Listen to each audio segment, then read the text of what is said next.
आकाशवाणी रत्नागिरी केंद्र प्रसारित करत आहोत. कोंडगाव साखरपा परिसरातील काजळी नदी जलसंवर्धन या विषयावर चर्चा. या चर्चेमध्ये सहभागी आहेत जलतज्ञ डॉक्टर अजित गोखले, यशदा पुणे या संस्थेच्या जलसाक्षरता विभागाचे माजी कार्यकारी संचालक डॉक्टर सुमंत पांडे, भूगर्भशास्त्रज्ञ डॉक्टर श्रीनिवास वडकबाळकर आणि सामाजिक कार्यकर्त्या मुग्धा सरदेशपांडे. या कार्यक्रमाचं सूत्रसंचालन केलंय श्रीनिवास जरंडीकर यांनी. कोंडगाव साखरपा परिसरातील काजळी नदी जलसंवर्धन.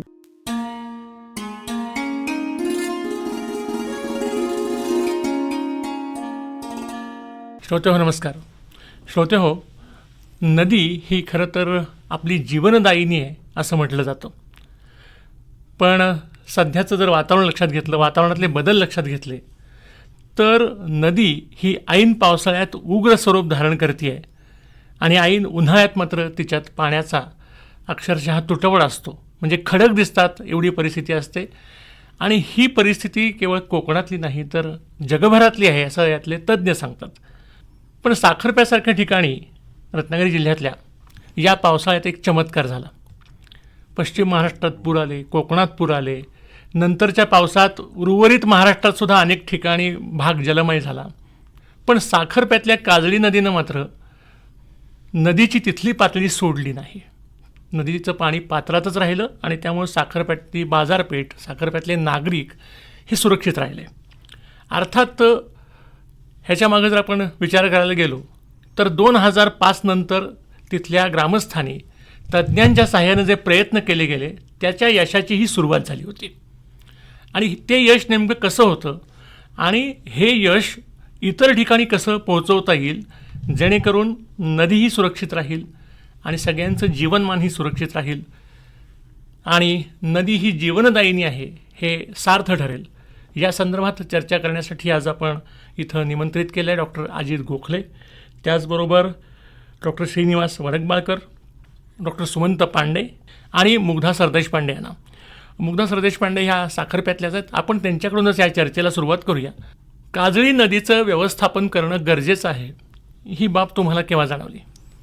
खरं तर 2005मध्ये जो पूर आला होता त्यावेळेला खऱ्या अर्थाने जाणवलं की ही जी काही जीवितहानी, वित्तहानी झाली आहे त्याच्यापासून कुठेतरी मार्ग काढणं गरजेचं आहे. आणि प्रत्यक्ष सांगायचं झालं तर माझे मिस्टर जे 40 वर्षापूर्वी जे काजळीचं खरं वैभव अनुभवत होते, म्हणजे 12ही महिने पाणी, म्हणजे मे महिन्यात सुद्धा पलीकडे जाणं शक्य नव्हतं, एवढं प्रचंड पाण्याचा लोंढा असायचा. आणि उन्हाळ्यामध्येही पाणी असल्यामुळे जी सुबत्ता होती, समृद्धी होती गावाला, ती कुठेतरी हळूहळू कमी झाली. आणि त्याच्यामध्ये आपण बघतो ह्या काजळीची आता जी आम्ही पाहतोय ही 2 रूपं आहेत. एक तर उन्हाळ्यामध्ये पूर्ण कोरडी, साधारण डिसेंबर-जानेवारीपासूनच नदी कोरडी होते आणि पावसामुळे मध्ये प्रचंड पाणी, महापूर, जो बाजारपेठ घेऊन जातो आपल्याबरोबर.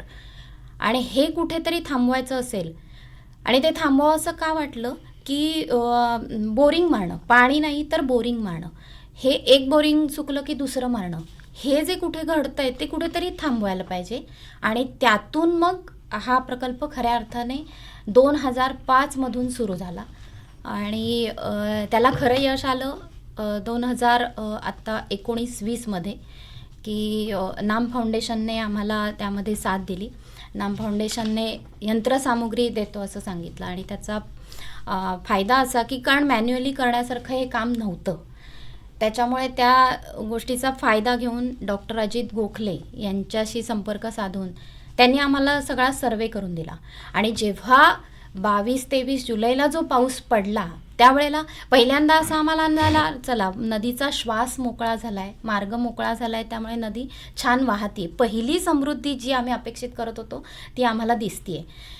आणि तिसऱ्या दिवशी जो पाऊस पडला, जी ढगफुटी झाली, त्या दिवशी मात्र जे पाणी चढायला लागलं त्यामध्ये बाजारपेठेत पाणी शिरायला सुरुवात झाली होती. तर मनात आलं की अरे, जे चिपळूणमध्ये आज घडलं ते आपल्या इथे घडलं नाही. ही कुठेतरी एक सकारात्मक बाब आहे आणि ही सकारात्मक बातमी सगळ्यांपर्यंत पोचायला पाहिजे. आणि तो खरा आनंद होता आमच्या साखरपा कोंडगाव वासियांसाठी, की आपला गाव आज वाचलाय आणि हे खरं यश आहे. म्हणजे एखादी गोष्ट घडल्यानंतर जेव्हा मदतीसाठी हजारो हात पुढे येतात, तर माझी अशी इच्छा आहे की घडू नये म्हणून आपण प्रत्येक स्तरावर विचार करून त्या ठिकाणी योग्य तो मार्ग काढून काजळीसारखं एक छान उदाहरण सगळ्यांसाठी घालून देऊ शकतो. बरोबर. वेळेवर टाका घातला पाहिजे ही त्यामागची भूमिका आहे. डॉक्टर गोखले, पण जेव्हा काजळी नदीच्या संदर्भातलं सर्वेक्षण केलं तर त्यावेळेला कुठल्या गोष्टी आपल्याला आढळून आल्या आणि कामाची सुरुवात कशी करावी असं आपण ठरवलं? मला श्रीधर कमनूरकर नावाच्या साखरप्याच्या रहिवाशांचा फोन आला होता. त्यांनी सांगितलं की आमच्या गावामध्ये एक नदी वाहते आणि ती नदी आमच्या बाजारपेठेत घुसते, त्यामुळे पूर जास्त येतात आणि पूर्वी या नदीला डोह होते, पाणी असायचं. आता मात्र जानेवारीपासूनच पूर्ण नदी कोरडी होऊन जाते आणि त्यामुळे लवकरात लवकर तुम्ही येऊन या आमच्या नदीचा सर्वे करावा. त्या काळात कर्मधर्म संयोगाने माझा सहकारी अविनाश निवाते हा त्याच्या गुहागर जवळच्या गावामध्ये होता. मी त्याला म्हटलं मुंबईला यायच्या आधी साखरप्याला जाऊन ये, आणि त्याने साखरप्याला जाऊन ती अख्खी नदी बघितली. आमचे गावकऱ्यांना काही प्रश्न असतात. ते प्रश्न असे असतात की ही नदी पूर्वी कशी होती. गावातल्या वृद्ध लोकांच्या आठवणीमध्ये त्यांच्या लहानपणीची नदी कशी होती, हे प्रश्न विचारल्यानंतर आम्हाला तिथली स्थानिक माहिती कळते. आम्ही जेव्हा जेव्हा नदीचा अभ्यास करतो तेव्हा तेव्हा नकाशे किंवा सॅटेलाईट याच्यापेक्षासुद्धा लोकांच्या स्मृतीवरती जास्त अवलंबून राहतो, कारण ती स्मृती ही ताजी असते आणि प्रत्यक्ष असते. जे बदल घडलेत काळामध्ये ते बदल त्यांना स्वतः अनुभवाला मिळालेले असतात आणि ते अनुभव ते सांगत असतात. साखरप्यात आज जी लोक 50-55 वर्षाची असतील त्यांना आठवतं आहे की त्यांच्या लहानपणी ते नदीतल्या कोंडींमध्ये म्हणजे डोहांमध्ये उन्हाळ्यामध्ये सुद्धा पोहलेले होते. आणि आज जी 80 वर्षाची लोकं आहेत ती सांगतात की आमच्या लहानपणी कधी पूर आला होता आणि त्या पुरामुळे नदीने पात्र बदललं होतं. पूर्वी नदी इथून वाहत नसे, तिथून व्हायची, तेव्हा ते नदीचं पात्र खोल होतं. तिथे गाळ बसल्यामुळे नदी रुंद झाली आणि नदीने पात्र बदलून ती बाजारपेठेत आली आणि त्यानंतर सतत नदीमध्ये गाळ येत गेला आहे आणि कोंडी भरत गेली आहेत. त्यामुळे आता पाणी दिसत नाही. तर हे जे खरं ज्ञान आहे हे आम्ही लोकांकडून घेतो, त्याला तर्कशास्त्राची जोड देतो आणि ते तर्कशास्त्राची आणि गणिताची जोड देऊन त्याच्यावरती आपण उपाय सुचवतो. आम्हाला अनुभवाला असं आलं होतं की जिथे पूर येतो, जिथून पाणी नदीचं बाजारपेठेत घुसतं, तो भाग जवळजवळ 120 फूट रुंद झाला होता नदीचा. पूर्वी तेवढा रुंद होता का? नाही, पूर्वी तेवढा रुंद नव्हता. आता जेव्हा नदी संथ वाहत असते, पूर नसतो, तेव्हा तिथे भागात पाणी किती असतं तर 6 इंचचं असतं. म्हणजे 120 फूट रुंद आणि 6 इंच उंच असा त्या पाण्याचा प्रवास असतो. 60 चौरस फूट एवढ्या काठछेदातून क्रॉस सेक्शनमधून ते पाणी वाहत असतं. पूर्वी कसं होतं? पूर्वी ती साधारण 80 फूट रुंद होती आणि 4 फूट खोल होती. म्हणजे 80 गुणिले 4 320 चौरस फूट एवढ्या क्रॉस सेक्शनमधून ती वाहत होती. आता जे पाणी 320 चौरस फुटाच्या क्रॉस सेक्शनमधून वाहतं त्याला तुम्ही 60 चौरस फुटातून व्हायला जर कंपल केलं तर ते चहूबाजूला पसरणारच. त्यामुळे नदीला पूर येतो त्याचं हे मुख्य कारण आम्हाला साखरप्यामध्ये दिसलं. दुसरी गोष्ट, पाणी नाही, बोरिंग कोरड्या पडत आहेत, विहिरी कोरड्या पडत आहेत. का? तर काही काही ठिकाणी कोंडी होत्या, खूप मोठ्या मोठ्या कोंडी होत्या.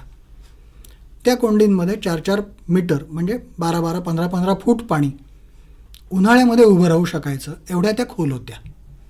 गाळ बसून गेल्यानंतर त्याच्यामध्ये पाणी राहायला जागा राहिली नाही, दोंडे दोंडे दोंडे सगळे भरून गेले आणि म्हणून तिथे पाणी टंचाई निर्माण झाली. तर पूर आणि पाणी टंचाई या दोघांचंही कारण कोंडी भरणं आणि नदी उथळ होणं हे होतं. त्यामुळे आम्ही तिथे जे उपाय सांगितले ते उपाय नदीला तिचं जुनं रूप परत कसं आणून देता येतील याचे होते. काही लोक म्हणतात आम्ही नदी खोल केली. आम्ही नदी खोल नाही केली. नदी पूर्वी जेवढी खोल होती तेवढीच आम्ही परत केली. आम्ही कुठलाही दगड कातळ सुरुंग लावून फोडला नाही. कुठल्याही ठिकाणी अतिखोलीकरण करावं असं काम केलं नाही. आणि त्यामुळे आम्ही काय केलं तर आम्ही नदीची सेवा केली.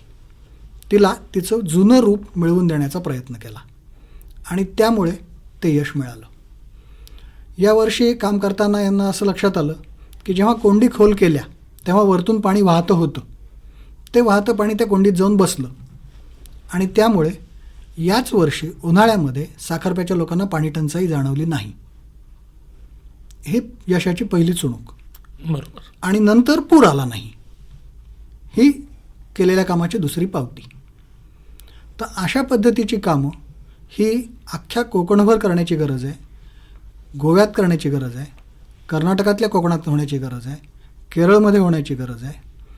पूर्वेच्या घाटांमध्ये जिथे जिथे समुद्राकडे नद्या जातात आणि जिथे जिथे खूप गाळ साठला आहे, पूर्वी जो नव्हता, तिथे तिथे ही कामं होण्याची गरज आहे.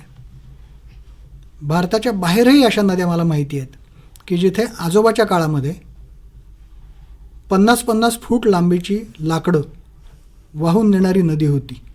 ती नातवाच्या काळामध्ये 5 फूट लांबीची काडीसुद्धा वाहून नेऊ शकत नाही. आणि त्याचंसुद्धा कारण हेच आहे की नद्या ओव्हरल्यात. कोकणातला शब्द आहे ओव्हरणं. त्या भरून गेल्यात गाळांनी. डॉक्टर गोखलेंनी एक मुद्दा असा मांडला की खरं तर हा प्रश्न आता सार्वत्रिकच होत चाललेला आहे. डॉक्टर श्रीनिवास वडकबाळकर, आपण भूशास्त्रज्ञ आणि विशेषतः आता ह्या कोकणाच्या संदर्भात या सगळ्या इथला जो भूभाग आहे त्याचा ह्या संदर्भात कसा परिणाम होत गेलेला आहे नद्या आक्रसण्यात, काय सांगता येईल? कुठल्याही नदीचा जेव्हा आपण अभ्यास करतो त्यावेळेला त्या नद्या ज्या खडकामधून वाहतात किंवा ज्या जमिनीच्या पृष्ठभागावरून खाली खोलवर जातात त्याचा अभ्यास करणं हे जास्त जरुरीचं असतं. आपण जेव्हा पृथ्वीच्या जन्माचा विचार करतो तेव्हा सर्वसाधारणपणे 450 कोटी वर्षाची पृथ्वी आणि तेव्हापासूनच्या असलेल्या या सगळ्या नद्या ओहोळ आणि त्यांच्यामध्ये झालेले बदल, काळानुसार झालेले बदल, या सगळ्यांचा जेव्हा आपण विचार करतो तेव्हा आपल्याकडचा जेव्हा भाग येतो तेव्हा लक्षात येतं की कोकणपट्टी जी आहे त्या कोकणपट्टीमध्ये उत्तर कोकण वेगळा आहे, मध्य कोकण वेगळा आहे आणि दक्षिण कोकण हा भाग पुन्हा वेगळा आहे. आपल्याकडे महाराष्ट्रामध्ये लाव्हा रसाचे जे थर आलेले आहेत ते 5.5 कोटी वर्षापूर्वीचे आहेत. परंतु सिंधुदुर्गामध्ये मिळणारा जो खडक आहे तो जवळजवळ 100 ते 150 कोटी वर्षाचा आहे. म्हणजे उत्तर कोकण आणि मध्य कोकणातल्या खडकाचा जेव्हा आपण विचार करतो आणि जेव्हा दक्षिण कोकणातला विचार करतो तेव्हा दोघांमधला फरक लक्षात घ्या की खडकच वेगळे आहेत. त्यांच्यावरती असलेल्या नद्या ज्या आहेत त्यांचा हा भाग सगळा वेगळा वेगळा आहे. आणि सगळ्यात महत्त्वाचं म्हणजे जेव्हा हे सगळे लावारसाचे थर आले 5.5 कोटी वर्षापूर्वी आणि पृथ्वीच्या जडणघडण जी झालेली आहे त्याच्यामध्ये हा संबंध सह्याद्री उचलला गेलेला आहे. आणि ह्या उचलल्या गेलेल्यामध्ये खडकांमध्ये जे काही सगळे बदल झालेले आहेत, तोडफोड झालेली आहे, जमिनीची सरकासरकी जी झालेली आहे, या सगळ्यामध्ये कोकणातल्या भागामध्ये त्यातल्या त्या समुद्रकिनाऱ्याकडच्या भागामध्ये मऊ खडक आणि कठीण खडक हे जवळपास आलेले आहेत. आणि त्याच्यामुळे याच्यामध्ये मऊ खडकामध्ये वेगळ्या प्रकारे आपल्याला झीज झालेली दिसून येते, त्याचबरोबर कठीण खडकामध्ये वेगळ्या प्रकारची झीज आपल्याला पाहायला मिळते. आणि त्यामुळे आपल्याकडे धबधब्यांचं प्रमाण जे काही आहे ते जास्त आहे, दरडी कोसळण्याचं प्रमाण जे काही आहे ते सुद्धा आपल्याला या ठिकाणी पाहायला मिळतं. आणि त्याचबरोबर जे वेगवेगळे झरे आहेत त्या झऱ्यांचासुद्धा आपल्याला जर अभ्यास करायला गेलं तर आपल्याला लक्षात येतं की काही झरे हे कायम वाहत होते ते हळूहळू काळानुसार आता ते पुन्हा बदलत गेलेले आहेत. आपण अर्बनायझेशनचा जेव्हा आपण विचार करतो, नागरीकरणाचा जेव्हा विचार करतो किंवा पर्यटनाच्या बद्दलचा जेव्हा आपण हा विचार करतो तेव्हा आपण जे काही बदल त्याच्यामध्ये करत गेलेलो आहोत त्याचाही परिणाम कळत नकळत या सगळ्या निसर्गाच्या सृष्टीवरती झालेला आहे. आणि याच्यामध्ये हे सगळे बदल झालेले आहेत. कोकणामध्ये जेव्हा आपण हा विचार करतो, आता काजळी नदीचा आत्ता सरांनी सांगितलं त्याप्रमाणे अतिशय चांगल्या तऱ्हेनं हा जो काही विचार झालेला आहे, याच्यामध्ये कोकणाचं वैशिष्ट्यच कोंड आहे. कोंड म्हणजे याचा अर्थ त्या ठिकाणी भेग आहे, कमकुवत जमीन आहे आणि कमकुवत जमीन असल्यामुळे नदीनं ते खोल खड्डे केलेले आहेत. आणि हे जे खोल खड्डे केलेले आहेत त्या खोल खड्ड्यामधनं हे कोण जे निर्माण झालेले आहेत किंवा पश्चिम घाटावरती गेल्यानंतर आपण त्याला डोह हा शब्द त्याला वापरतो. डोहाचं प्रमाण अतिशय कमी आपल्याला संबंध पूर्वेकडच्या नद्यांकडे पाहायला मिळतं, पण पश्चिमेकडच्या या संबंध कोकणामध्ये आपल्याला पाहायला मिळतं. याला कारण जमिनीचा कमकुवतपणा आहे आणि यांच्यामध्ये असलेला हा जो काही फरक आहे याचा अभ्यास करणं आणि याच्या अभ्यासाप्रमाणे आपण वेगवेगळ्या प्रकारच्या रचना तिथे आणणं आणि त्याप्रमाणे अभ्यास करणं हा अतिशय महत्त्वाचा भाग त्याच्यामध्ये येतो. आणि ज्या वेळेला हे आपण गाळ काढण्याचं सरांनी सांगितलं आत्ताप्रमाणे की कातळ हा फोडता येत नाही किंवा कातळ फोडणं चुकीचं ठरतं, त्याचप्रमाणे तो जेव्हा आपण त्या ठिकाणी जातो त्या ठिकाणी निसर्गाच्या वाहण्यामध्ये त्या ठिकाणच्या खडकाला अनुसरूनच नदी वाहते किंवा नदी थांबते आणि त्या ठिकाणी गाळ बसतो. आणि त्यामुळे अशा ठिकाणचा गाळसुद्धा किती काढायचा आणि कसा काढायचा याचाही थोडासा शास्त्रोक्त अभ्यास आपण केला पाहिजे, म्हणजे नेमक्या तऱ्हेनं कुठे ते पाणी साठू शकेल याचाही आपण अभ्यास करणं जरुरीचं आहे. तर मला वाटतं की थोड्या फरकाने एकच मॉडेल आपण सगळीकडे वापरावं असा विचार न करता जर आपण त्या क्षेत्राचा विचार करून अभ्यास करून जर आपण आणि वेगवेगळ्या भागात, आता खाडीकडच्या भागामध्ये वेगळा विचार करावा लागेल, पर्वताकडच्या भागामध्ये वेगळा विचार करावा लागेल, जमिनीच्या भागामध्ये वेगळा विचार करावा लागेल, अशा तऱ्हेचा हा जो काही भाग आहे तो आपण आपल्याला करावा लागेल. आणि सगळ्यात महत्त्वाचा भाग म्हणजे आता या काजळी नदीबद्दल जेव्हा आपण बोलतो आहे तेव्हा रत्नागिरीकडे जेव्हा आपण येतो आहे किंवा समुद्रकिनाऱ्याकडे येतो आहे तेव्हा त्या ठिकाणी जांभा खडकाचा वरून वाहत आलेले जांभा खडक आहेत. हे या ठिकाणी तयार झालेले खडक नाहीत, हे वरून वाहत आलेले अशा जमिनी ज्या तयार झालेल्या आहेत या अशा जमिनीमधनं पुन्हा त्याच्यामधला हा जो काही फरक आहे तोही अभ्यास करण्याची जरुरी आहे. काही ठिकाणी जांभा खडकाचे असे वेगवेगळ्या तऱ्हेचे अलग आणि विलग अशा तऱ्हेच्या वेगवेगळ्या रचना तयार झालेल्या आहेत, त्यांचाही अभ्यास करून आपल्याला या ठिकाणी, कारण शेजारच्या विहिरीनेसुद्धा एकसारखं पाणी नसतं हे आपल्याला या ठिकाणी सर्वांनाच माहिती आहे. तर या सगळ्याचा जेव्हा विचार करतो तेव्हा याचा विचार करून हा सगळा अभ्यास जर व्यवस्थित केला तर मला वाटतं अशा गावांनी एकत्र येऊन 1 गाव 2 गाव 4 गाव अशा गावांचं एकत्र येऊन आपण जर त्यांचं खोरेवाईज जर आपण त्याचा नदीचं एखादं छोटं खोरं घेऊन जर आपण अभ्यास केला तर निश्चितपणे याच्यावर आपल्याला समाधान मिळेल आणि निश्चितपणे आपल्याला चांगल्या प्रकारे कार्य करता येईल. तर सगळ्यांचीच एकमेकाची सांगड तज्ज्ञांनी घालून त्याच्यावरती जर काम केलं तर निश्चितपणे आपल्याला पुढील काळ हा चांगला सुखाचा जाईल याची मला खात्री आहे. डॉक्टर सुमंत पांडे सर, साखरप्यातले ग्रामस्थ एकत्र आले आणि त्यांनी ठरवलं की आपण या काजळी नदीच्या व्यवस्थापनासंदर्भात तज्ज्ञांचं मार्गदर्शन घेऊन यात काम करायचं आहे. पण हे प्रत्यक्षात काम तसं सोपं नाही. म्हणजे एखादा टँक साफ करायचा नाही आहे तर एक नदी पूर्ण तिच्या उगमापासून ते आपल्या गावाच्या क्षेत्रामध्ये जे आहे तिचं त्या नदीचं अस्तित्व ते सगळं सुधारून घ्यायचं आहे.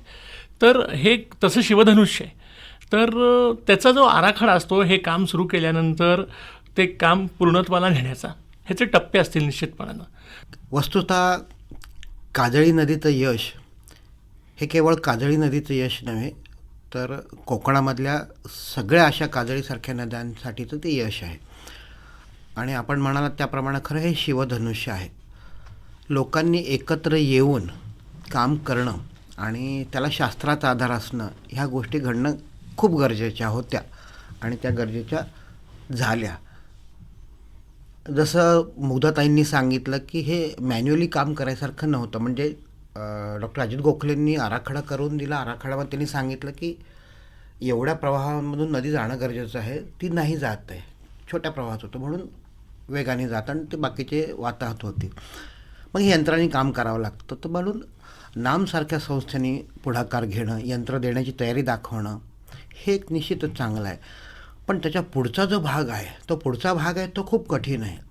कारण व्यक्ती तितक्या प्रकृती, गावामध्ये गट तट वादविवाद वेगवेगळे झेंडे त्या ठिकाणी आहेत आणि नव्याने आलेली विश्वस्त संस्था आपण जी म्हणतो की ती ग्रामपंचायत, तर तिन्हीही ह्याच्याकडे सगळ्या सकारात्मक दृष्टीने बघायला हवं.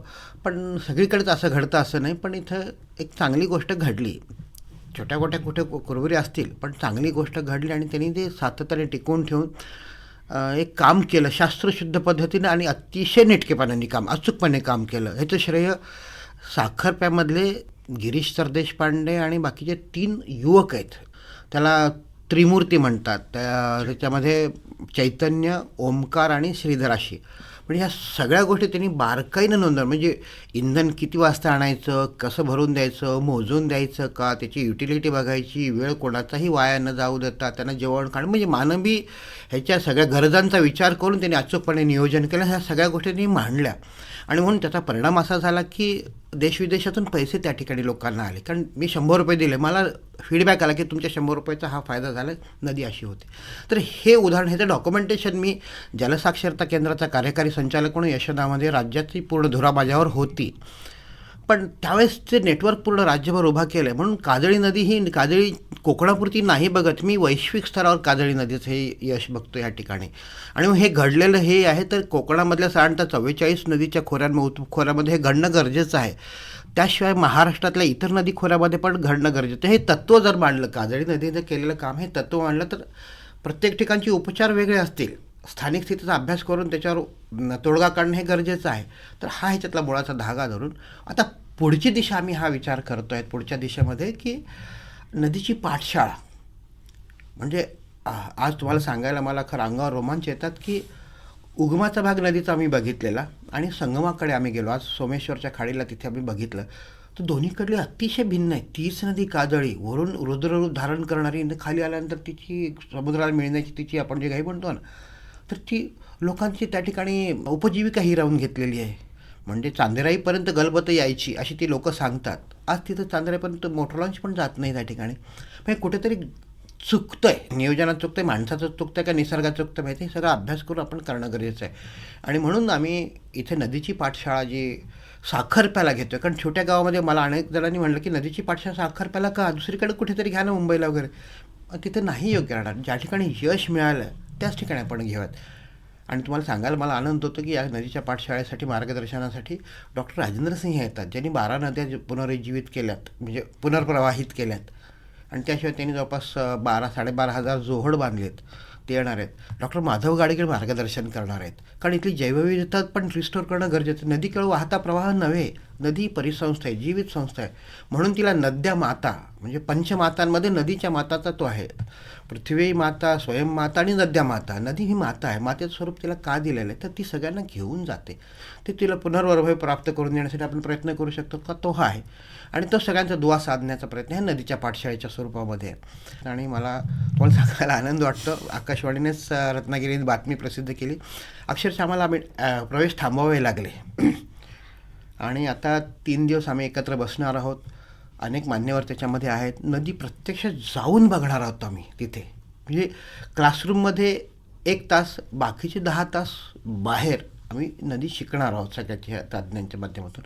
आणि प्रत्येकाने आपापल्या स्थानिक ठिकाणी जाऊन तिथे आपला अभ्यास करायचा. हे पूर्ण वर्षभराचं प्रशिक्षण असणार आहे. 2 वर्ष त्या लोकांनी वेळ द्यायचं हे कमिटमेंट केलेलं आहे माझ्या गावासाठी, माझ्या नदीसाठी. आणि हा लोकसहभागातून उभा राहिलेला आहे. यासाठी कोणाचंही शासनाचं आर्थिक पाठबळ असं घेतलेलं नाही. थोडाफार पैसा कोणी जेवायची व्यवस्था करतोय, कोणी राहायची व्यवस्था करतोय, कोणी कशाची व्यवस्था करते. आणि हे समाज, संत समाज, शासन आणि महाजन सगळे एकत्र आल्यानंतर ही जी वज्रमूठ बनते आणि त्याच्याने हा पूर्ण जातो पुढे. अर्थात सरकारसोबत आहेच, महाजनसोबत असायलाच हवे. संत म्हणजे जे त्या ठिकाणी मी दोघे माझ्या उजव्या डाव्या बाजूला बसलेले आहे, मी संत म्हणतो डॉक्टर वडकबाळकर हे, कारण ते शास्त्राचं त्यांना ज्ञान आहे. आणि सगळ्यांनी एकत्र येऊन ही तळी उचलणं गरजेचं आहे असं मला ह्याच्यामध्ये जाणवतं. मुक्ताताई, साखरप्यातला जो लोकसहभाग होता तो कशा पद्धतीनं मिळवता आला आणि त्याचं ह्या आत्तापर्यंतच्या यशामध्ये कसा वाटा आहे, काय सांगाल? लोकसहभाग असं म्हटलं तर माझे मिस्टर प्रसाद सरदेशपांडे, त्यांची एक ही होती की माणसं जोडत जाऊया आणि नदी आपली पुन्हा तिचं वैभव प्राप्त करून देऊया. आणि मग ह्या संपर्कातून आम्ही असं ठरवलं की खर्च काय तर डिझेल. मग डिझेल मागायचं झालं तर प्रत्येकाने 1 लिटर डिझेल द्या आणि 100 रुपये. म्हणजे 100 रुपये खरं तर कुणालाच अवघड नाही द्यायला, ज्याला इच्छा आहे तो. आणि तुम्ही 100 रुपये द्या, आमचं काम झालं. अशा पद्धतीने माणसं जोडत गेलो आणि 100 रुपयाची 1 लाखपर्यंत शेवटची पावती ही 1 लाख, म्हणजे 1 लाख देणारे सुद्धा लोक मिळाले.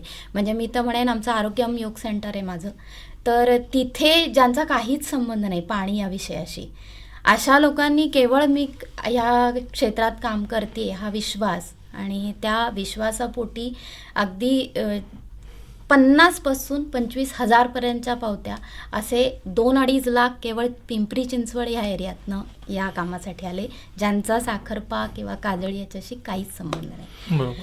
त्यामुळे अशी जी लोकं आम्ही जोडली त्यातून जवळजवळ 23 लाख रुपये आम्ही उभे केले. आणि नंतर आम्हाला हे जाणवलं की कोविडचा जो प्रादुर्भाव सुरू झाला तिथे कुठेतरी आम्हाला प्रश्न निर्माण झाले की देणग्या थांबल्या आणि मग जवळजवळ 12-13 लाखाचं आम्हाला कर्ज काढावं लागलं आणि ते लोन काढून आम्ही पुढचं काम केलं. आणि जेव्हा नदीची शाळा आम्ही असं म्हणतो तेव्हा माझ्या मनात आलेला विचार हा की हे सगळ्यांना करणं पॉसिबल नाही आहे खेडेगावातल्या लोकांना, कारण त्यांचं रोजचा उपजीविकेचाच प्रश्न आत्ता आहे. तर ते कुठून एवढा पैसा उभा करणार. तर त्यावेळेला कुठेतरी शासन यामध्ये किंवा आम्हीसुद्धा, आमचा पहिला टप्पा नुसती नदीच मोकळी झाली आहे, पण आता जी पाणी टंचाई आम्हाला हे करायची आहे तिथे कुठेतरी पुन्हा शासन गरजेचंच आहे. लोकसहभागामध्ये इतके लोक उतरले की मी माझं रोजचं हे पिग्मी स्वरूपात एक काहीतरी मानधन देईन. मग त्यामध्ये एक कुष्टे म्हणून होते, प्रशांत कुष्टे, ते 3.5 महिने रोज ज्यांनी कमिट केलं होतं की मी तुम्हाला, जर माझ्याकडे कोणी आलं तर प्रशांत कुष्टे रोज गावात फिरायचे आणि प्रत्येकाची रक्कम गोळा करायचे. आणि त्याच्याशिवाय काही कामगार, आमच्या इथे उत्तर प्रदेशातले कामगार आहेत, त्यांनी 1 दिवसाचा पगार याच्यामध्ये देतो म्हणून सांगितलं. आणि अख्खे जवळजवळ 30 कामगार आहेत, त्या सगळ्यांनी तो पगार त्याच्यामध्ये प्रत्येकानं खारीचा वाटा उचलला, त्यामुळे इथपर्यंत आपण आलेलो आहोत. मला पांडे सर आपल्याला असं विचारायचं आहे की प्रशिक्षण ही तिथं आपण अनेक विषयांवरचं दिलेलं आहे लोकप्रतिनिधींना. आता हे जे प्रशिक्षण आहे ते त्याच्याही आणखीन खालच्या पातळीवर पण नेण्याची गरज आहे. गावातल्या, गल्लीतल्या, वाडीतल्या कार्यकर्त्यांना प्रशिक्षित करण्याची योजना तुमची आहे. त्याचंच ही तुम्ही जी शाळा म्हणताय ती त्याचीच आहे. हो, खरंच म्हणजे आपण म्हणतात ते सत्य आहे. आपली स्वतःची संस्था जी आहे, ग्रामपंचायत ही आपली स्वतःची संस्था आहे. आपण निवडून दिलेले लोकप्रतिनिधी त्या ठिकाणी 5 वर्ष विश्वस्ताच्या भूमिकेत काम करतात. ते स्वामी नव्हे, विश्वस्त आहेत. आणि आज आपण स्वतःच्या करातून दिलेला पैसा केंद्र शासन आणि राज्य शासन आपल्याकडे पाठवतो वेगवेगळ्या योजनांच्या माध्यमातून. आपण नरेगामध्ये जर विचार केला, महात्मा गांधी राष्ट्रीय ग्रामीण रोजगार हमी योजनामध्ये 262 प्रकारच्या योजना आहेत. जिल्हा नियोजन समितीच्या 131 योजना आहेत. याशिवाय 15व्या वित्त आयोगाच्या माध्यमातून, जो केंद्र राज्य संबंधांच्या वित्त आयोगाच्या माध्यमातून जो रेशो दिला जातो स्थानिक स्वराज्य संस्थांना, तोही मोठा आहे. दरवर्षी 5,000 करोड रुपये महाराष्ट्रासाठी केंद्र शासन देतं. आणि वेगवेगळे आहेत. स्वच्छ भारत अभियान आहे, त्यानंतर जिल्हा नियोजन मंडळाचा पैसा आहे, स्वनिधी आहे, लोकप्रतिनिधींनी सुचवलेल्या कामांचा म्हणजे MP लाड, MLA लाड, म्हणजे खासदार निधी, संसद सदस्यांचा निधी, सन्माननीय विधानसभा सदस्यांचा निधी, अशा सगळ्या केला तर हे काम कठीण नाही आहे. मला हे स्पष्ट सांगायचं आहे. फक्त त्यासाठी जी स्थानिक स्वराज्य संस्था असते म्हणजे ग्रामपंचायतींनी ह्याचा सखोल थोडा अभ्यास करणं गरजेचं आहे. आणि यासाठी प्रशिक्षण यशदा स्तरावरून वेळोवेळी घेण्यात येत आहेत, सध्या पण चालू आहेत. मग हा आराखडा तयार करणे थोडीशी प्रक्रिया आहे, पण ती प्रक्रिया समजून घेणं काही कठीण नाही. म्हणजे लोकांकडून पैसे घेणं हे आहेत, त्यांचा लोकसहभाग असावाच, पण हा आपला पैसा आहे ना. मग यासाठी आराखडा तयार करावा लागतो. आराखड्यासाठी तुम्हाला 2-3 दिवसाचा एक्झरसाईज पुरेसा असतो. मग आराखड्यामध्ये आडवे उभे तक्ते असतात, कुठल्या योजनातून किती निधी हवा आहे आपल्या गावासाठी, किती लागतो. म्हणजे थोडक्यात 15 वित्त आयोगाच्या निधीबद्दल मी थोडंसं अजून एकच मिनिट विस्ताराने सांगतो की 5 वर्षाचा बृहद आराखडा तयार करायचा, 5 वर्षाचा पर्स्पेक्टिव्ह प्लॅन तयार करायचा आणि 1 वर्षाचा कृती आराखडा करायचा. म्हणजे 5 वर्षाच्या बृहद आराखड्यामध्ये त्यात काजळीसाठी साधारणपणे 1 कोटी रुपये लागणार आहेत. मग 1 वर्षाच्या कृती आराखड्यामध्ये किती लागणार आहेत? ह्या वर्षी 20 लाख लागतील, पुढच्या वर्षी 10 लाख लागतील, असं त्याच्यात विगतवारी करत गेलं. मग ते 20 लाख कुठून आणायचे आपण? मग त्याच्यामध्ये 15 वित्त आयोगातून आपण 10 लाख घेतले. मग स्वच्छ भारत गटारे करायची कामं आहेत वगैरे, ती इतर घेण्याची, ती स्वच्छ भारत अभियानमधून 30 गटारे घेता येतील किंवा दुसरं काही ह्याच्यात आहे, MLA लाड फंडातून आहे, त्यातून काही घेता येतील आज. आणि काही योजना DPC मध्ये पूर नियंत्रणाची कामं, आता जिल्हा नियोजन समितीच्या माध्यमातून जो पैसा निधी देण्यात येतो, रत्नागिरीसाठी 170 कोटी रुपयाचा नियत ह्या वर्षीचा मंजूर आहे 20-21साठीचा. त्याच्यामध्ये गाभा क्षेत्रामध्ये, कोर सेक्टरमध्ये जवळपास 2/3 रक्कम गाभा क्षेत्रासाठी आहे आणि पूर नियंत्रणाची कामं गाभा क्षेत्रामध्ये आहेत. म्हणजे नियमाची कुठेही पायमल्ली न करता चौकटीमध्ये बसून आपल्या ह्या गोष्टी करता येतात का? हो, फक्त आपण थोडं सजग राहिलं पाहिजे. कुठेतरी उत्तरदायित्व आपलं आहे आणि ह्या सगळ्या गोष्टी प्रशिक्षणातून मिळतात. आणि या नदीच्या पाठशाळेमध्ये ही एक शाळा, एक वर्ग फक्त त्याच्यासाठी असणार आहे. हा पहिला वर्ग आहे, पहिलीचा वर्ग आहे. पहिलीच्या वर्गामध्ये सगळ्याच गोष्टी नाही येणार, पण दिवाळीनंतर पुन्हा मी दुसरी पाठशाळा घेऊ, दुसऱ्या वर्गाची असेल, त्याच्यामध्ये निश्चित ह्याच गोष्टीवर भर राहणार आहे. आणि मला इथं तुम्हाला सांगायला आनंद वाटतो की जिल्ह्याचे जिल्हाधिकारी, सन्माननीय पालकमंत्री आणि मुख्य कार्यकारी अधिकारी तिघे अतिशय रत्नागिरीचे अतिशय सकारात्मक अधिकारी आणि पदाधिकारी आहेत आणि त्यांनी याच्यासाठी खूप महत्त्वाचं योगदान देण्याचे कबूल दिलेलं आहे आणि ते निश्चित चांगलं होईल. काजळी मी तर म्हणतो की देशासाठी एक आदर्श ठरेल असं माझा विश्वास मला सांगतो अंतर्मन. निश्चितपणानं म्हणजे नदीचं व्यवस्थापन होण्याआधी निधीचं व्यवस्थापन झालं पाहिजे आणि त्यानंतर मग आपल्याला नदीच्या व्यवस्थापनाकडे टप्प्याटप्प्यानं जाता येईल. हो, म्हणजे पुन्हा एकदा जरा तांत्रिक मुद्द्यांकडे वळूया. गोखले सर, मला आपल्याला असं विचारायचं आहे की जी समस्या उभी राहिली आहे त्यातल्या गाळामुळं, पण हा गाळ नेमका तयार कसा होतो? गाळ म्हणजे डोंगरामधले दगडगोटे आणि माती. ते डोंगरात असतात. आपल्याकडे पाऊस खूप पडतो. त्या पावसामध्ये त्यातली थोडी माती आणि थोडे दगडगोटे हे पूर्वापार वाहत आलेले आहेत. कोट्यावधी वर्ष ते वाहत होते. मग आता त्यांची समस्यांचं रूप का घेतलं, तर त्याच्यामध्ये माणसांनी केलेल्या काही ज्या गोष्टी आहेत त्या कारणीभूत आहेत. आणि त्या कशा आहेत ते आपण समजून घेऊ. आपण इंग्रजांच्या काळामध्ये न भूतो न भविष्यती अशी प्रचंड लाकूडतोड केली. जहाजं बांधण्यासाठी इंग्रजांना जगभर लढाया करायच्या होत्या, नाविक लढाया. त्याच्याकरता आपल्या पश्चिम घाटातली प्रचंड लाकडं गेली. त्याच्यामुळे मोठ्या प्रमाणावरती धूप तिथे व्हायला पहिल्यांदा सुरुवात झाली. त्यानंतर आपण खूप रस्ते बनवले. हे रस्ते पूर्वी पायवाटा होते. नंतर बस जाण्यासाठी गाव तिथे एस टी यासाठी म्हणून रस्ते बनवावे लागले. काळाची लोकांची ती आवश्यकता होती. पण रस्ता बनवताना डोंगर कोरला गेला. हा डोंगर कोरला, तो एका बाजूला कोरून दुसऱ्या बाजूला टाकला गेला. त्यातला काही गाळ वाहून पुढे आला. त्यानंतर आपल्याला कोकण रेल्वे हवी अशा पद्धतीची डेव्हलपमेंट करायला लागली. कोकण रेल्वे करताना कोकणातल्या डोंगरांना बगदाडं पाडून आपण त्याचे बोगदे बनवले. त्या बोगद्यांमधून जे मटेरियल निघालं ते काही ठिकाणी भराव म्हणून वापरलं आणि काही ठिकाणी ढीग रचून बाजूला ठेवण्यात आलं. पुढच्या पावसामध्ये, त्याच्या पुढच्या पावसामध्ये, त्याच्या पुढच्या पावसामध्ये ते वाहत वाहत खाली उतरलं. त्यानंतर मोठ्या कंपन्यांनी मोठ्या पाईपलाईन्स घातल्या. त्या पाईपलाईन्स घालताना त्या सरळ रेषेत घालणं गरजेचं होतं. त्या सरळ रेषा सरळ पोकल्यांनी खोदून काढल्या गेल्या. 1-1 मीटर व्यासाच्या पाईपलाईन्स त्या डोंगराच्या कुशींमध्ये घातल्या. याचा अर्थ 1 मीटर व्यासाचं एवढं मटेरियल काढून बाहेर ठेवण्यात आलं आणि ते कित्येक किलोमीटर लांबीचं होतं. पोकलांनी काढल्यानंतर ते लूज राहिलं. पुढच्या पावसांमध्ये ते वाहत आलं. अनेक ठिकाणी लोकांनी पाणी अडवण्यासाठी म्हणून जुन्या पद्धतीचे बंधारे जे घालायचे तिथल्याच स्थानिक दगडविटांचे, त्याच्याऐवजी जास्त प्रमाणात घालूयात, जास्त ठिकाणी पाणी अडवूयात. पाणी अडवा, पाणी जिरवा, माती अडवा, पाणी जिरवा, असे विविध स्कीम्स सुरू केल्या. उद्देश खूप चांगले होते, पण त्याच्यामुळे पाण्याच्या प्रवाहाचा वेग हा मंदावला.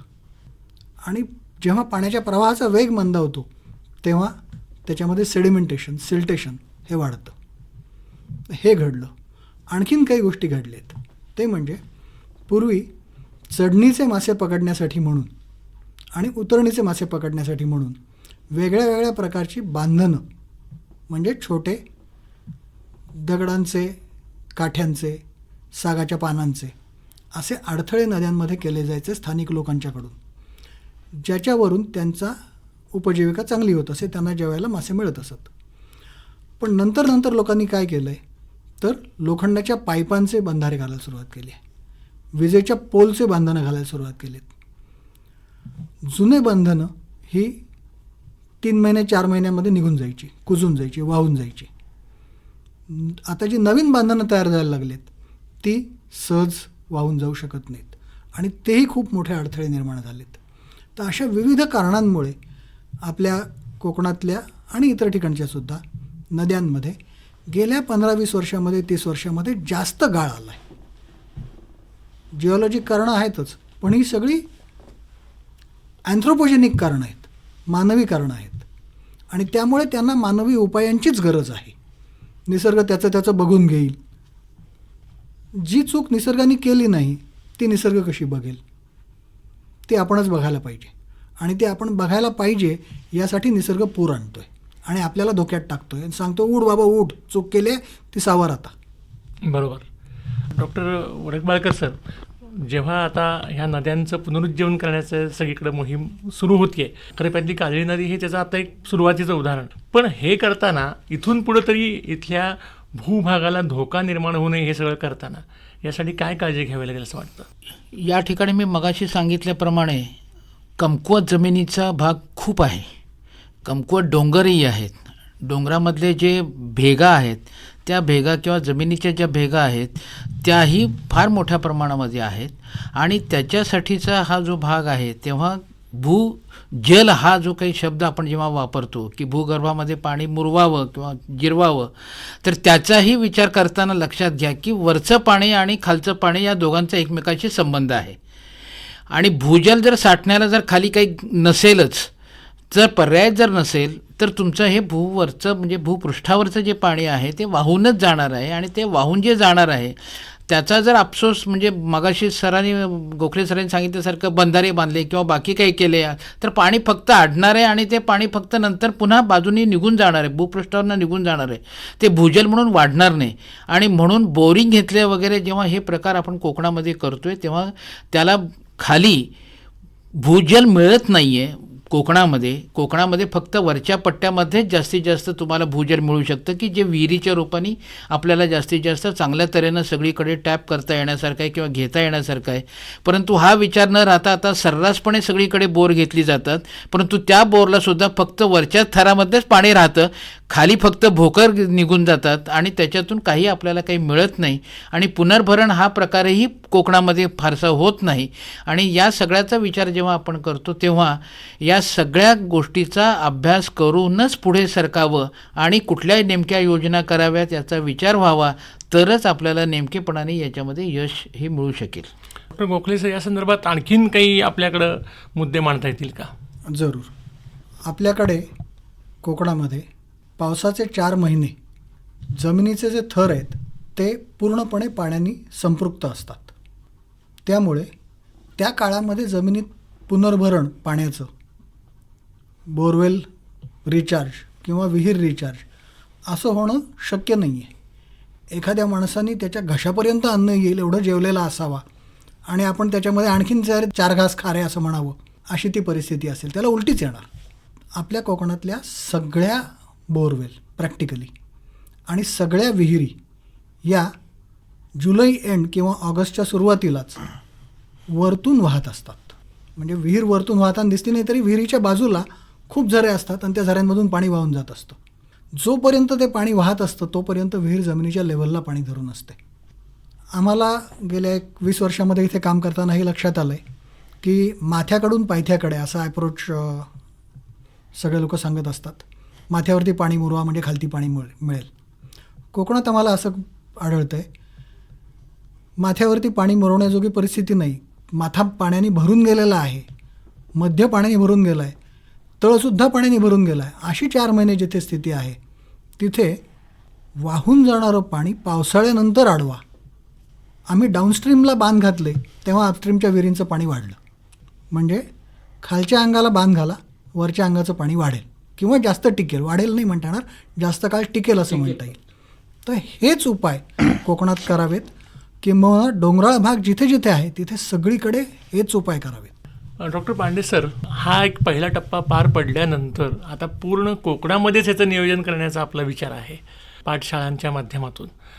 तर ही जी संकल्पना आहे नेमकी ही काय आहे, आणखीन ही उर्वरित महाराष्ट्रातसुद्धा पसरवण्याचा आपला विचार आहे का? हो, निश्चितच. म्हणजे ही उत्स्फूर्तपणे आणि ह्याच्यामागं पाठिंबा थोडासा मानसिक आणि वैचारिक जो पाठिंबा म्हणून डॉक्टर राजेंद्र सिंहांचा आहे.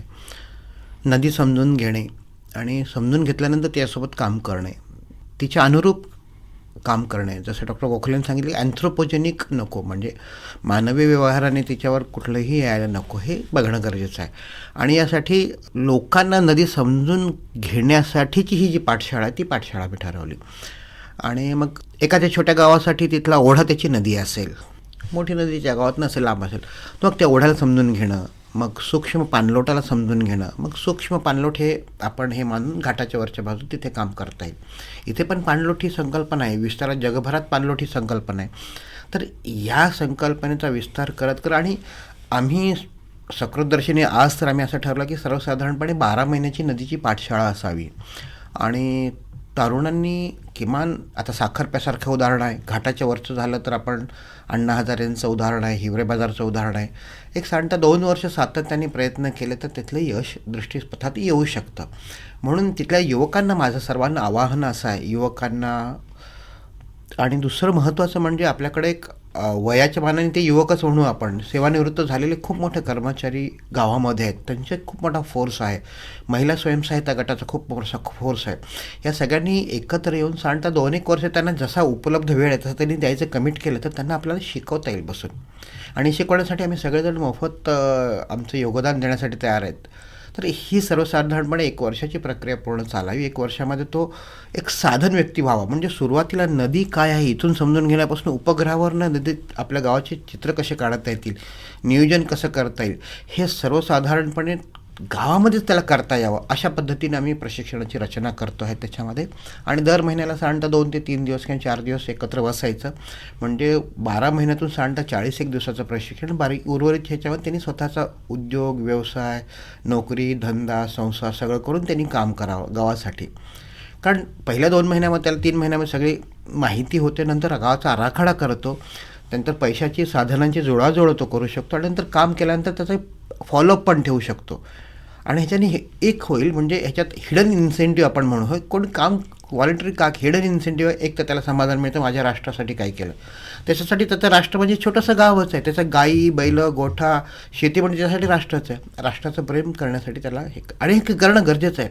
ह्याला वैश्विक संदर्भ मी सांगतो तुम्हाला, कारण आपला भारत हा सगळं चहूबाजूनी घेरला जातो आहे, जे आपण माध्यमातून वाचतो आहे. आपली गावं स्वयंपूर्ण हीच गेल्या अनेक हजारो वर्षाचा इतिहास आहे. गावं आपण मजबूत होतं म्हणून गाव व्यवस्था आपण टिकून राहिलो. ती गाव व्यवस्था अजून मजबूत करणं गरजेचं आहे. म्हणून मला पुन्हा ह्या ठिकाणी जाणीव होते की गांधीजी पुन्हा आपल्यामध्ये परत यावेत, प्रत्येकाच्या मनामध्ये गांधीजी रुजावेत. दोन्ही ह्याच्यासाठी म्हणजे गरजांची, मर्यादित गरजांची आपण हे करावं आणि गावासाठी स्वतः योगदान द्यावं अशी सर्वसाधारण ह्याच्यामध्ये आहे. आणि जशी आता ही नदीची पाठशाळा इथे होते, एक मागच्याच आठवड्यामध्ये ही जेव्हा बातमी तेलंगणामध्ये गेल्यानंतर तिथले तेलंगणाचे एक व्यक्ती आम्हाला आला की गोदावरी महाराष्ट्र आणि तेलंगणातून जाणारी नदी आहे, तर तिथे आपल्याला नदीची पाठशाळा घेता येऊ शकेल का, अशी विचारणा होते आहे. तर जशी जशी लोकांचा लोकसहभाग होईल, लोकांचा सपोर्ट मिळेल, त्याप्रमाणे करता येईल. आणि इथल्या नदीच्या पाठशाळेमध्ये आम्हाला खूप मोठा सहभाग जो मिळाला, मला आवर्जून उल्लेख करावा वाटतो. मानवलोक ही जी संस्था आहे ती आहे अंबेजोगाईची, डॉक्टर लोहिया यांनी स्थापन केलेली संस्था आहे. आणि त्यांचे चिरंजीव अनिकेत लोहिया आज ते विश्वस्त आहेत. आणि त्यांनी सांगितलं की हो, या नदीच्या पाठशाळेसाठी मी पूर्ण भक्कमपणे आपण सोबत एकत्र मिळून करू. मानवलोक संस्था, त्यानंतर दत्त देवस्थान ट्रस्ट, कोंडगाव आणि तिथलं गणेश मित्र मंडळ, ही गावातली सगळी म्हणजे तरुण मित्रमंडळाच्या माध्यमातून आले, जे श्रद्धेचं स्थान आहे देवस्थानाच्या माध्यमातून आले आणि एक संस्था पाठबळ उभे राहते. आणि आम्ही सगळे ह्याच्यामध्ये एक शिक्षक, सहशिक्षक अशा पद्धतीने आम्ही तिथे एकत्र आलो आणि असे एक मूठ बांधून ती लोकांना त्यांची प्रज्वलित मनं करण्याचा हा त्याच्यातला आमचा एक प्रामाणिक प्रयत्न आहे. डॉक्टर गोखले, या संदर्भात आपल्याला काही बोलायचं आहे का? शिक्षक नाही, आम्ही नदीचे विद्यार्थी आहोत, ही सुधारणा हरकत भूमिका नाही. मला ठेवावीशी वाटते. कारण नदी आहे, होती, आपण गेल्यानंतर सुद्धा इथेच राहणार आहे. आपण चुकी करतोय, त्या चुकींमुळे आपल्यालाच त्रास होतोय आणि त्या चुका आपल्याला ती नदी दाखवून देते फक्त. त्यामुळे आम्ही सगळे नदीचे विद्यार्थी राहू, सेवक राहू आणि तर योग्य ठिकाणी राहू. आम्ही तिला शिकवायला गेलो तर ती ऐकणार नाही, आमची क्षमता नाही तिला शिकवण्याची. डॉक्टर गोखले सर, मला पुन्हा आपल्याला असं विचारायचं आहे की आत्ता साखरप्यातल्या काजळी नदीचं जे काम आहे तेवढ्या भागातलं, ते साधारण कुठपर्यंत आलं आणि त्यात अजून काय काय गोष्टी करण्याच्या बाकी आहेत? साखरप्याच्या नदीच्या कामाला सुरुवात झाली. साखरपा हे नदीच्या पहिल्या मोठ्या संगमानंतरचं गाव आहे. त्याच्यावरती तिला 3 फाटे आहेत, म्हणजे 3 उपनद्यांची मिळून साखरप्याला नदी बनते. मुर्शीहून एक प्रवाह येतो, देवड्याहून एक प्रवाह येतो आणि जोशीवाडीकडून एक प्रवाह येतो. तिथे साखरपा कोंडगाव वसलं आहे. तर वरतून येणारे गोटे जोपर्यंत नीट थांबवले जात नाहीत तोपर्यंत साखरप्याला 3 ठिकाणाहून गाळ येणार आहे. आणि आज स्वच्छ केलेली नदी ही अशी शक्यता आहे की पुढच्या 4 वर्षात, 5 वर्षात, 10 वर्षात पुन्हा पहिल्यासारखी भरून जाण्याची शक्यता आहे. ती तशी भरून जायला नको असेल तर वरपासून साखरप्यापर्यंत काम व्हायला पाहिजे. बरं, मग साखरप्यापर्यंत काम झाल्याने प्रश्न मिटून जाणार आहे का? तर तसं नाही आहे. साखरप्याच्या खालची जी गावं आहेत त्या गावांमध्ये सुद्धा नदी रुंद झाली आहे. नदीतले डोह आटलेत, नदीतले डोह भरून गेलेत. आज आम्ही सोमेश्वरला होतो. सोमेश्वरलासुद्धा पूर्वी नदी खोल होती, आता उथळ झाली आहे. आणि त्याच्यामुळे पूर्वी खाडीचं पाणी सीमित राहत होतं, आता खाडीचं पाणी खूप रुंद भागात पसरतं आहे. हे तिथल्या ग्रामस्थांकडून आम्हाला ऐकायला मिळालं आहे. बरोबर. त्यामुळे साखरप्याचं काम हे साखरप्यात नाही संपत. हे देवड्याला सुरू होतं, हे मुर्शीला सुरू होतं आणि हे भाट्याच्या खाडीपर्यंत जाऊन थांबणार आहे. प्रत्येक नदीचं काम हे उगमापासून छोट्या छोट्या संगमांपर्यंत आणि छोट्या छोट्या संगमांपासून सागर संगमापर्यंत करावं लागतं. आणि त्याच्याकरता सगळी नदी आणि त्या नदीच्या आजूबाजूचा असलेले लोकसमाज हा जोडला गेला पाहिजे. कदाचित हेच शिकवण्यासाठी आपल्या पूर्वजांनी नदी परिक्रमा, नर्मदा परिक्रमा खूप फेमस आहे, ती सुरू केली असावी. मधल्या काळात आपण ती विसरून गेलो, तर आता पुन्हा नवीन सुरू करू. आपण आता काजळी परिक्रमा करतोय. या संदर्भातलं जे नियोजन आहे ते आता निश्चितच साखरप्यापुरतं न राहता त्याच्यावरून ते अगदी भाटेपर्यंत करावं लागणार असं दिसतंय. तर मुग्धाताई, या संदर्भात आता काय आपल्या नेमकी पुढची दिशा असणार आहे? खरं ही दिशा जी आहे ही डॉक्टर सुमंत पांडेच व्यवस्थित सांगू शकतील. त्याच्यामध्ये सपोर्ट म्हणून आता आम्ही आहोत की हा प्रकल्प आम्ही राबवला आहे आणि तो सकारात्मक दिसतोय, त्याचे जे फलित आहे हे आम्हाला जाणवलं आहे. आणि हे याच पद्धतीने इतर सगळेजण करू शकतात आणि करायचं ठरवलं तर यश नक्की मिळतं. हा एकच धागा घेऊन आम्ही चाललो आहे. डॉक्टर पांडे, काय सांगता येईल या संदर्भात? मला या प्रसंगी महाकवी ग. दि. माडगूळकरांची एक कविता आठवते. नदीचं माहेर, नदी सागरा मिळते पुन्हा येईना माहेर, अशी शहाण्यांची म्हण नाही नदीला माहेर. ही आहे ना. आणि एका 4 कडव्यांमध्ये त्यांनी पूर्ण जलचक्र आपल्याला हे सांगितलं. नदीचं माहेर आहे, पुन्हा खळाळत येते, म्हणजे पुन्हा येई पावसाळा, हे जे महाकवीने सांगितलं आहे. आणि तशी खळाळत राहावी, जलचक्र आपण पूर्ण समजून घेणं गरजेचं आहे आणि समाजाने एकरूप होऊन नदीशी राहणं गरजेचं आहे. हे या प्रसंगी मला सांगा वाटतं. म्हणजे थोडासा भावविभोर आहे, पण नक्की त्या पद्धतीनं आपण वाटचाल करावी अशी माझी मनोमन इच्छा आहे. डॉक्टर वडकमाळकर, या संदर्भात जे नदीच्या काठाचे लोक आहेत, कुठल्याही म्हणूया आपण, कोकणातल्या ह्या आता सगळ्याच नद्यांच्या संदर्भात आता हे प्रकल्प हळूहळू सुरू होतील असं दिसतंय, तर त्यांना आपण कोणती दक्षता या निमित्तानं घ्यायला सांगाल? तिथलं भूगर्भ जे आहे त्याला धोका पोचू नये म्हणून. या संदर्भामध्ये प्रत्येक नदीला तिची पूररेषा असते आणि नदीमध्ये कुठल्याही छोटी नदी असेल किंवा मोठी नदी असेल किंवा ओढा असेल, त्याच्यामध्ये कुठल्याही प्रकारचं अतिक्रमण होणार नाही हे पहिल्यांदा सर्वांनी पाहिलं पाहिजे. आणि त्यात व्यक्तिशःपासून, म्हणजे एक व्यक्ती म्हणून पाहून, त्याचबरोबर पुन्हा मग तो समाज असेल, ग्रामपंचायत असेल किंवा मोठ्या प्रमाणावरती जेव्हा आपण पुढे सरकू त्यावेळेला इतर प्रशासनं त्याच्याकडे जे बघत असेल तो भाग सगळ्यात महत्त्वाचा आहे. आणि हे जे काही पाणी आहे हे आपलं दैवत आहे याचा समजून त्याचे प्रदूषण कुठल्याही प्रकारचं आपल्याकडनं ते होणार नाही याचीही काळजी सगळ्यात महत्त्वाची ती घेणं जरुरीचं आहे.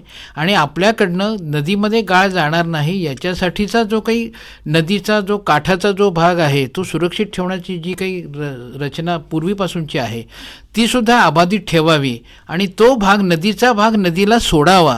हे एवढं जर मला वाटतं सगळ्यांनी जर पाळलं तर निश्चितपणे आपल्याला सगळ्या नद्या या आपल्या आईसारख्या आणि माता म्हणून जे आपण त्यांना काही स्थान दिलेलं आहे त्याप्रमाणे निश्चितपणे आपल्याला चांगल्या धष्टपुष्ट करतील आणि आपलं जीवन अतिशय सुंदर होईल याची मला निश्चितपणे खात्री आहे. डॉक्टर गोखले, या निमित्तानं आपण काय सांगाल की इथून पुढच्या काळामध्ये ही जी सगळी कामं करायची ठरवली किंवा कोकणातल्या कार्यकर्त्यांनी, तर कोणती दक्षता? कारण आता कसं आहे, आत्तापर्यंत आपलं म्हणणं असं आहे की आपण अनेक चुका केल्या त्यामुळे ही परिस्थिती आली. आता ही चूक दुरुस्त करताना आणखीन कुठल्या चुका होण्याची शक्यता आहे आणखीन, की जेणेकरून त्या टाळता येतील आणि हे काम व्यवस्थित पद्धतीनं पार पाडता येईल? पूररेषा ही साधारणपणे 100 वर्षाच्या हिशोबाने धरली जायची पूर्वीच्या काळी. जुने आपले समाज कधीही रिव्हरव्ह्यू अपार्टमेंट बनवायला जात नव्हते, रिव्हरव्ह्यू बंगले बनवत नव्हते. कारण ते त्यांच्या आजोबांना विचारायचे की नदीला पूर कुठपर्यंत येतो. आजोबा पण जेव्हा सांगायचे, बाबा मी लहान असताना एवढा पूर आला होता, मग त्याच्या पलीकडे आपण घरं बांधूयात. ही पूररेषा ही समाजाच्या मनामध्ये होती. आता आपण ती लेवल वगैरे देऊन आखतो आणि त्या आखल्यानंतर कुणीतरी कुठेतरी अमेरिकेमध्ये असे बंगले बांधलेत की जे नदीवरती ओठंगून राहिलेले आहेत, म्हणून आम्ही पण तसे बांधावे असा हट्ट धरतो. हा हट्ट समाजाने सोडायची गरज आहे, एक गोष्ट. दुसरी गोष्ट, साखरप्याची पूररेषा ही 2019 साली काय होती आणि 2021 साली काय होती हे जर बघितलं तर 2019 सालची पूररेषा ही साखरप्याची बाजारपेठेच्या पलीकडे होती, कारण बाजारपेठ दरवर्षी पुढत जात होती. आज साखरप्याची पूररेषा ही नदीच्या पात्रात आहे. म्हणजे जर आपण आपली चूक दुरुस्त केली तर नदी तिची सीमा ओलांडून बाहेर येणार नाही, किंवा आली तर लिमिटेड येईल, मर्यादित येईल. तर पूररेषा ही चांगली गोष्ट आहे, पण जेव्हा आपण नदीची योग्य सेवा करू तेव्हा ती तिची पूररेषासुद्धा सीमित ठेवेल. निश्चितपणानं आज नदी संवर्धन ही काळाची गरज हा आपल्या चर्चेचा विषय होता आणि एकूणच काजळी नदीच्या व्यवस्थापनाच्या निमित्तानं विशेषतः साखरपा भागातल्या ही चर्चा आपण आयोजित केली होती. या चर्चेमध्ये मुग्धा सरदेशपांडे, डॉक्टर अजित गोखले, डॉक्टर सुमंत पांडे आणि डॉक्टर श्रीनिवास वडकबाळकर आपण सर्वजण इथं उपस्थित झालात. आपल्या या सगळ्या खरं तर कामाच्या धावपळीत आणि वेळात वेळ काढून या विषयावर आपण आमच्या श्रोत्यांशी संवाद साधलात. मला असं वाटतं की ही चर्चा निश्चितच जे ऐकतील त्यांना देखील आपल्या गावांमध्ये अशा समस्या जर उभ्या राहत असतील तर त्या दूर करण्यासाठी ते निश्चितच विचार करतील आणि ह्या चर्चेची फलश्रुती झाली असं आपल्याला म्हणता येईल. आपण सगळेजण इथं आलात याबद्दल मी आकाशवाणीच्या वतीनं आपले आभार मानतो आणि आपल्या ह्या सगळ्या कामांना शुभेच्छा व्यक्त करतो. धन्यवाद. आत्ताच आपण कोंडगाव साखरपा परिसरातील काजळी नदी जलसंवर्धन या विषयावर चर्चा ऐकलीत. यामध्ये सहभाग होता जलतज्ज्ञ डॉक्टर अजित गोखले, यशदा पुणे या संस्थेच्या जलसाक्षरता विभागाचे माजी कार्यकारी संचालक डॉक्टर सुमंत पांडे, भूगर्भशास्त्रज्ञ डॉक्टर श्रीनिवास वडकबाळकर आणि सामाजिक कार्यकर्त्या मुग्धा सरदेशपांडे यांचा. या कार्यक्रमाचं सूत्रसंचालन केलं होतं श्रीनिवास जरंडीकर यांनी. ही आकाशवाणी रत्नागिरी केंद्राची निर्मिती होती.